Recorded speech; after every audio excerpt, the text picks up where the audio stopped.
السلام علیکم ورحمۃ اللہ۔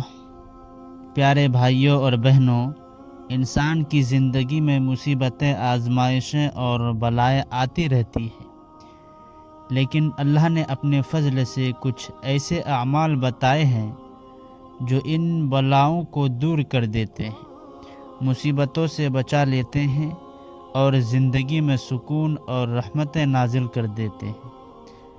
آئیں آج ہم 3 بڑی نیکیوں کا ذکر کرتے ہیں جو قرآن و حدیث کے مطابق بلاؤں کو ٹالتی ہے۔ نمبر 1، صدقہ بلاؤں کی ڈھال ہے۔ نبی اکرم صلی اللہ علیہ وسلم نے فرمایا، صدقہ بلاؤں کو دور کر دیتا ہے۔ ترمذی۔ سب سے طاقتور نیکی صدقہ ہے، چاہے تھوڑا ہو یا زیادہ۔ خلوص سے دیا گیا صدقہ آنے والی مصیبت کا راستہ بدل دیتا ہے۔ یہ رزق میں برکت، بیماریوں سے حفاظت اور غموں سے نجات کا ذریعہ بنتا ہے۔ آپ دیکھیں، ایک غریب کو کھانا کھلا دینا، کسی یتیم کے سر پر ہاتھ رکھنا، کسی ضرورت مند کی مدد کر دینا، یہ سب صدقہ ہے، اور ہر صدقہ اللہ کی طرف سے حفاظت کا حصار بن جاتا ہے۔ نمبر 2، صلہ رحمی۔ رشتے جوڑنے سے عمر اور رزق بڑھتا ہے۔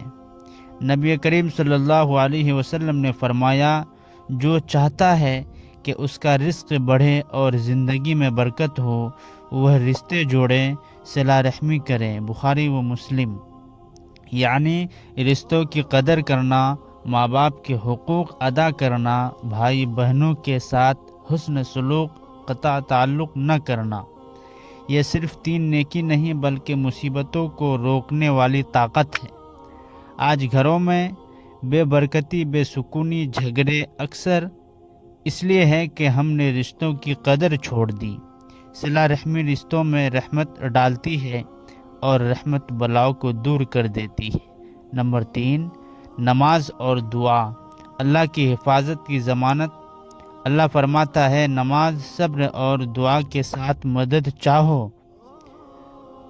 نماز صرف فرض نہیں، یہ زندگی کی ہر بلا کے مقابلے میں قلم کی طرح اسٹرانگ ہے۔ روزانہ کی 5 نمازیں انسان کو گناہوں سے دور رکھتی ہے، دل کو سکون دیتی ہے، پریشانیوں کو ہلکا کر دیتی ہے اور آنے والے نقصان سے بچاتی ہے۔ اور یاد رکھے، دعا مصیبت کو آنے سے پہلے ہی روک دیتی ہے۔ نبی کریم صلی اللہ علیہ وسلم نے فرمایا، دعا تقدیر میں آئی ہوئی بلاؤں سے بھی لڑتی ہے۔ ترمذی۔ یہ کیسا عظیم تحفہ ہے، انسان دعا کرے اور اللہ اس کی غیب سے حفاظت فرما دے۔ نمبر 4، نیکی کا حکم دینا، برائی سے روکنا۔ یہ عمل بھی بلاؤں کو ٹالتا ہے۔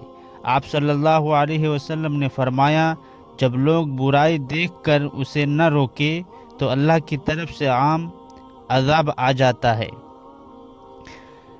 لہذا جو مسلمان اپنی اولاد، اپنے گھر والوں اور اپنے آس پاس والوں کو نیکی کی طرف بلاتا ہے، وہ صرف اپنا ہی نہیں، پورے ماحول کا محافظ بن جاتا ہے۔ نمبر 5، استغفار، گناہوں کا علاج اور بلاؤں کا خاتمہ۔ حضرت نوح علیہ السلام نے فرمایا، استغفار کرو، اللہ آسمان سے بارش نازل کرے گا، تمہارے مال اور اولاد میں برکت دے گا۔ سورہ نوح۔ روزانہ 100 مرتبہ استغفر اللہ انسان کے رزق، صحت، سکون اور گھر سے بلائیں دور کر دیتا ہے۔ پیارے بھائیوں، مصیبتیں اس دنیا کا حصہ ہے، مگر مومن کے پاس نیکیاں ایسی تلوار ہے جو بلاؤں کو کاٹ دیتی ہے اور مشکلات کو بدل کر رحمت بنا دیتی ہے۔ لہذا اپنے دین کی بنیاد ان اعمال پر رکھیں: صدقہ، رشتے جوڑنا، نماز اور دعا، استغفار، نیکی کی دعوت۔ انشاءاللہ گھر میں برکت، دل میں سکون اور زندگی میں حفاظت اترے گی۔ اللہ ہمیں ان نیکیوں پر مسلسل عمل کرنے کی توفیق عطا فرمائے۔ آمین یا رب العالمین۔